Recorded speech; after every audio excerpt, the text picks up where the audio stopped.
আসসালামু আলাইকুম। ৭২ ঘন্টায় নির্বাচনী রেকর্ড ভেঙে নিশ্চিত বিজয়ের পথে জামাত। নির্বাচনী প্রচারণা শুরু হয়েছে, ৭২ ঘন্টা হয়েছে। এই ৭২ ঘন্টার আলামতে যেটা বোঝা যাচ্ছে, জামাতের পক্ষে ব্যাপক বিশাল জনমত গঠিত হয়েছে। জামাতের পক্ষে জোয়ার উঠেছে একেবারে। জামাতে দেখবেন যে যেখানেই যাচ্ছে জামাতের আমির, সেখানে এক একটা সমাবেশ মহাসমুদ্রে পরিণত হচ্ছে। বিশাল জনসমাগম ঘটতেছে। এখানে যে শুধু জামাতের নেতাকর্মী সমর্থক আছে তারা না, তার বাহিরে বিশাল একটা অংশগ্রহণ আছে সাধারণ মানুষের। জামাত জনমত গঠন করতে পেরেছে। জামাত এত জনসমর্থন পাচ্ছে, জনসম্পৃক্ততামূলক কর্মসূচি দিয়েছে জামাত। ৫ই আগস্টের পর লক্ষ্য করবেন, জামাত ১৭ বছর পর একটা সুযোগ পেয়েছে রাজনীতিতে ঘুরে দাঁড়ানোর জন্য, যেটা গত ১৭ বছর জামাতকে রাজনীতি করতে দেওয়া হয়নি। একরকম নিষিদ্ধ করে রাখা হয়েছে জামাতকে। জামাতের কোনো কর্মসূচি, ঘরোয়াভাবে কোনো কর্মসূচি পালন করতে দেওয়া হয়নি। যেহেতু ১৭ বছর পর শেখ হাসিনা বিদায়ের পর জামাত সুযোগ পেয়েছে ওপেন রাজনীতি করার, জামাত সেই সুযোগটা কাজে লাগিয়ে জনগণের মন জয় করতে পেরেছে। জামাতের কর্ম দিয়ে জামাত জনগণের কাছাকাছি চলে গেছে। ৫ই আগস্টের পর জামাত একেবারে একের পর এক জনসম্পৃক্ততামূলক কর্মসূচি দিয়েছে।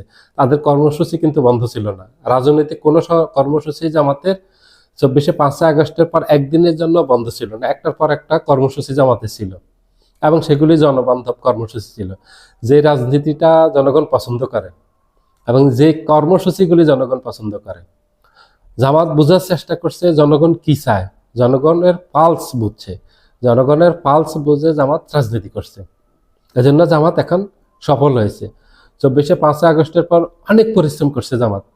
এই যে আন্দোলনটা হয়েছে ৫ই আগস্টে যে বিপ্লব ঘটছে, এই বিপ্লবের আগেও জামাত যেভাবে পরিশ্রম করছে রাজনীতিতে, বিপ্লবের পরও জামাত বসে থাকেনি অলসের মতো। জামাত একের পর এক কর্মসূচি দিয়েছে এবং জনগণের পাশে ছিল, জনকল্যাণমূলক কাজ করছে এবং দেশের পক্ষে রাজনীতি করছে।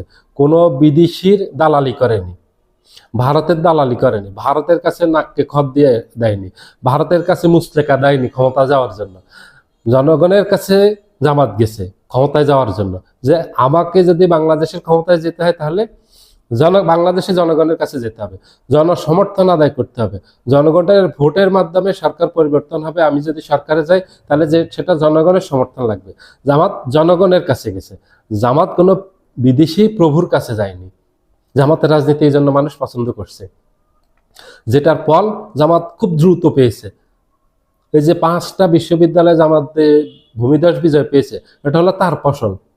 কারণ জামাত দেশের পক্ষে রাজনীতি করছে, জনগণের যে রাজনীতি পছন্দ করে সেটা করছে। বিদেশি কোনো প্রভুর কাছে ধর্ণা দেয়নি জামাত। জামাত জনগণের মঙ্গলের জন্য রাজনীতি করছে। জামাত দেশের জন্য রাজনীতি করছে এবং মানুষের সমর্থন আদায় করছে। জামাত কোনো কাদা ছোড়াছুড়ি করেনি, কোনো নোংরামি করেনি রাজনীতিতে।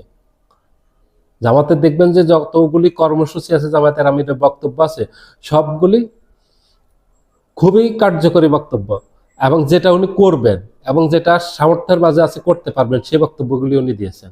উনি ঘুষের বিরুদ্ধে বক্তব্য দিয়েছেন, দুর্নীতির বিরুদ্ধে বক্তব্য দিয়েছেন, লুটতারাজের বিরুদ্ধে বক্তব্য দিয়েছেন, সন্ত্রাস, চাঁদাবাজি, নৈরাজ্য এগুলির বিরুদ্ধে বক্তব্য দিয়েছেন, বেকারদের কর্মসংস্থান করবেন এটার বক্তব্য দিয়েছেন, যুব সমাজকে নিয়ে ওনার পরিকল্পনা দিয়েছেন, নারীদেরকে নিয়ে, নারী শিক্ষা নিয়ে ওগুলির ব্যাপারে ওনাদের অবস্থান স্পষ্ট করেছেন। ওনারা ক্ষমতায় গেলে কি কি করতে চান একেবারে সব বিস্তারিত উল্লেখ করেছেন। ওনারা যেটা পারবেন না, ভোট পাওয়ার জন্য মিথ্যাচার করা, মানুষকে মিথ্যা আশ্বাস দেয়া, এগুলি করেননি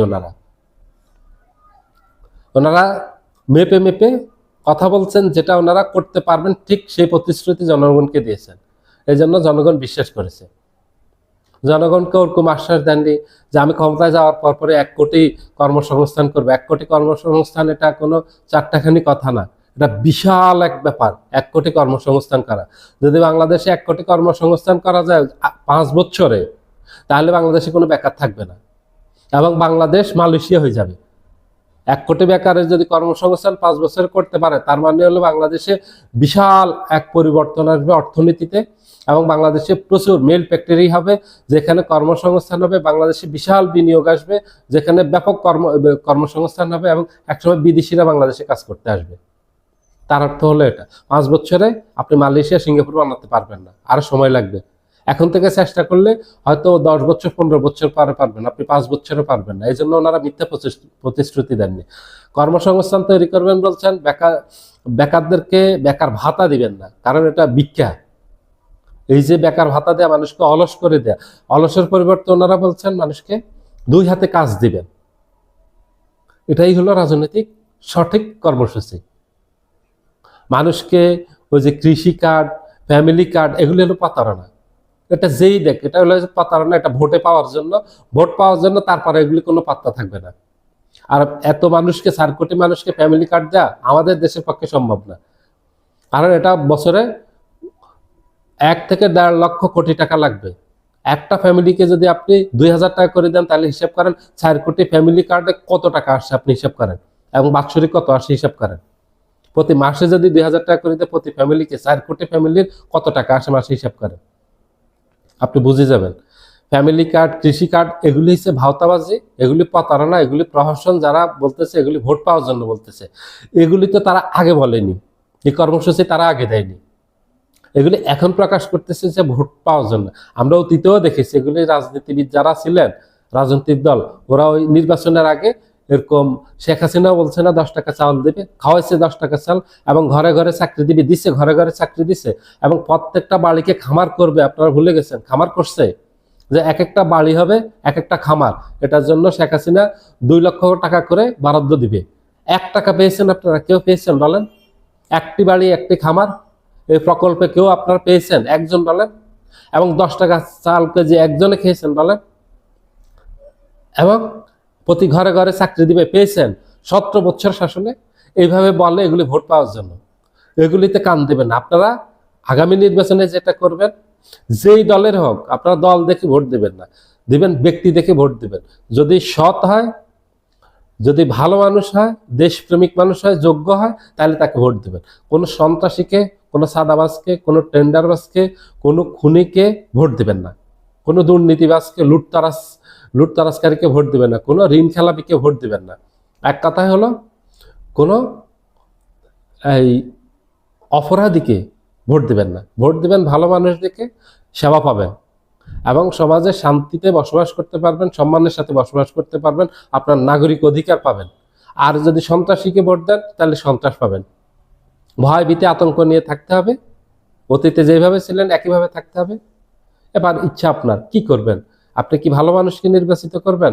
ভালো মানুষকে নির্বাচিত করলে ভালো ফল পাবেন, খারাপ মানুষকে নির্বাচিত করলে খারাপ পাবেন, এবং সেটা খুব ভয়াবহ হবে। সেটা আপনারা অতীতে গত 17 বছর দেখেছেন কি অবস্থা হয়েছে। শেখ হাসিনা করেছে, একই অবস্থা হবে।